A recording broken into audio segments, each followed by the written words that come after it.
A cheetah's spine compresses and releases so violently during a single stride that its vertebrae experience forces equivalent to over 25 times the animal's own body weight. That's not a typo. 25 times. Your spine would shatter like chalk under those loads. And yet the cheetah does this roughly 4 times per second while accelerating to 112 kilometers per hour. Let that land for a second. This animal's backbone is operating as a biological catapult, storing and releasing elastic energy with a precision that no human engineer has fully replicated. The cheetah isn't just fast. It's running on a fundamentally different mechanical principle than almost anything else on Earth. So why does this matter beyond wow, cheetahs are cool? Because it means we've been thinking about speed all wrong. We assume speed came from muscle power alone. Bigger muscles, faster animal. But the cheetah breaks that model completely. It's not the strongest big cat. The lion is stronger. The leopard has better endurance. The cheetah wins through elastic mechanics, a system so perfectly tuned it makes our understanding of biomechanics look embarrassingly incomplete. Here's where the real science gets wild. The cheetah's spine isn't rigid like yours. It's hypermobile. During each stride, the spine first compresses, curling the animal into a tight arc, like a bow being drawn. The hind legs swing forward past the front legs, which should be anatomically impossible for most mammals. Then the spine snaps open, extending into a nearly flat line, launching the animal forward.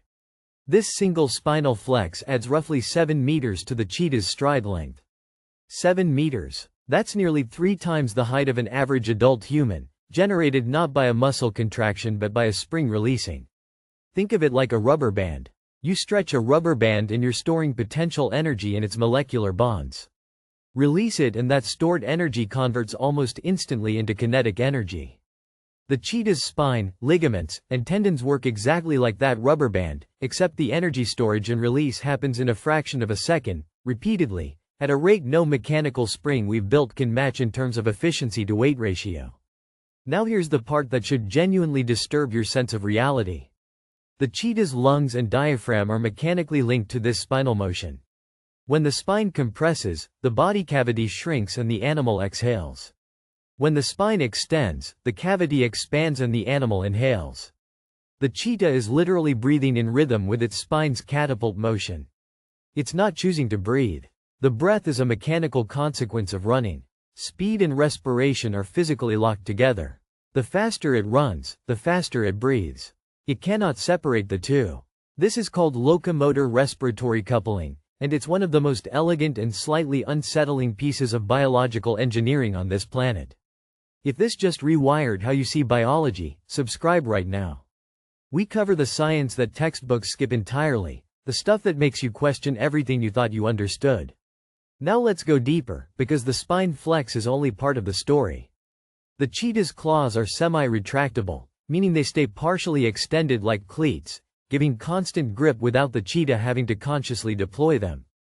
Its tail acts as a dynamic counterweight, swinging opposite to the direction of a turn to prevent the body from spinning out. We're talking about a tail that functions like a gyroscope. But here's what makes this second layer even more mind-bending. The cheetah can change direction at full speed without decelerating first. It does this by shifting its center of mass mid-stride, using that tailed gyroscope to redistribute angular momentum in real time. Human sprinters have to slow down, plant a foot, then redirect. The cheetah doesn't slow down. It redirects the kinetic energy it already has. This is the difference between dissipating energy and redirecting it. And that difference is enormous. Engineers working on robotics and prosthetic limbs are actively studying this exact mechanism right now, trying to understand how biological systems redirect momentum without losing it.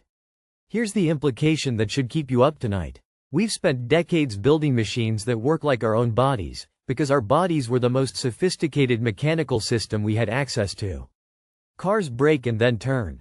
Drones stabilize before maneuvering. Our prosthetics still can't replicate natural gait properly.